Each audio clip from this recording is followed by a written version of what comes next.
Captain Raxor stood at the viewport, gazing out at the scattered remains of the last human defense outpost. Debris floated silently, drifting aimlessly in the void. It had been too easy. The human defenses had fallen like paper walls before the might of the Krogan Armada. Victory felt hollow, unsettling. The captain couldn't shake the gnawing sensation that something was amiss. "Report," Raxor commanded, turning to his first officer, Zell. Zell saluted, his scaled fist hitting his chest with a dull thud. "All human outposts within the sector are neutralized, Captain. No significant resistance remains." Raxor's eyes narrowed. "Casualties?" "Minimal, sir. Our forces are intact." The captain's unease deepened. He had studied human history, their tenacity in the face of overwhelming odds, their ability to turn the tide at the last moment. This conquest lacked the fierce resistance he had expected. "Scan for any anomalies," Raxor ordered. "The humans are known for their unpredictability." Zell nodded, turning to the sensor array. After a moment, he shook his head. "Nothing unusual, sir. Our advanced sensors aren't picking up any hidden fleets or bases." Raxor's mandibles clicked in frustration. The humans' apparent weakness didn't align with their historical tenacity. "Prepare for planetary landing," he commanded, "and keep the fleet on high alert. I have a feeling this isn't over." The landing was smooth. The humans had abandoned their outer colonies, retreating to the safety of their home world. Raxor's troops, heavily armed and armored, spread out across the desolate landscape.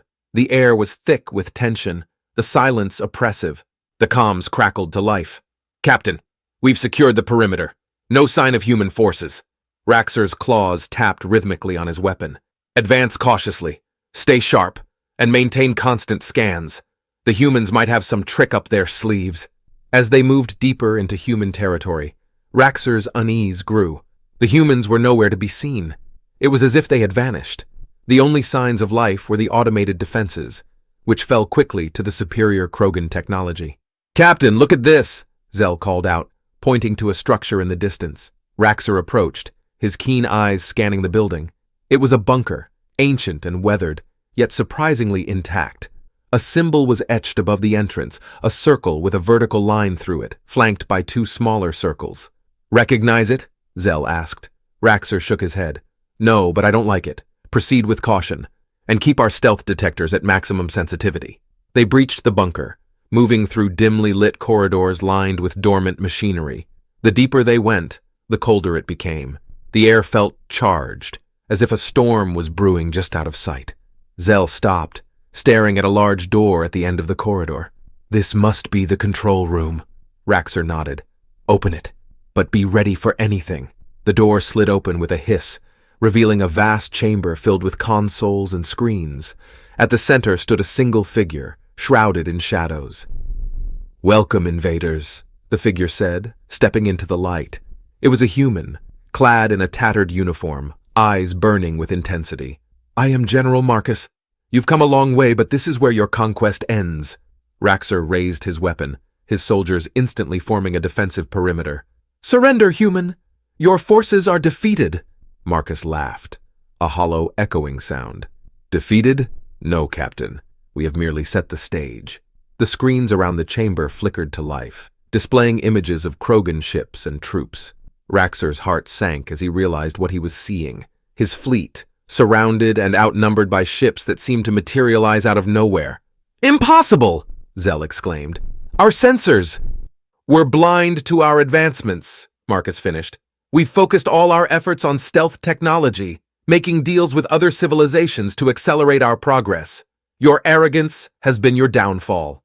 Raxor's mind raced, quickly assessing the situation. His comms erupted with frantic voices. "Captain, we're under attack! Multiple human fleets have emerged from hiding." Marcus stepped closer, eyes gleaming with fierce determination. "You see, Captain, we humans have always thrived in the face of adversity. We adapt, we endure. You may have breached our outer defenses, but you have only awakened the beast within." Raxor snarled, his tactical training kicking in. "All units, defensive formations, prepare for immediate evacuation." He turned to Marcus, his weapon trained on the human. "This isn't over, human." But Marcus merely smiled. "Oh, but it is, Captain. Even now our forces are engaging your fleet. Your escape routes are cut off." The bunker shook as explosions rocked the ground. Raxor's forces were being decimated. their superior technology rendered useless against an enemy they couldn't detect until it was too late. Marcus stood tall, unyielding. "You came here seeking glory, but you will find only defeat. Your invasion ends here, Captain." In that moment, Raxor understood the true nature of the humans' strategy. They had feigned weakness, drawing the Krogan in, only to spring their trap at the critical moment. The Krogan had underestimated their resolve, their capacity for cunning and sacrifice. As the bunker began to collapse, Raxor faced Marcus one last time. "You may win this battle, human, but the war is far from over." Marcus nodded. "Perhaps." The bunker crumbled, burying Raxor and his dreams of conquest beneath the weight of human power. As the dust settled, Marcus activated his comm. "Operation Trojan Horse complete. Initiate Phase 2. The real battle had only just begun.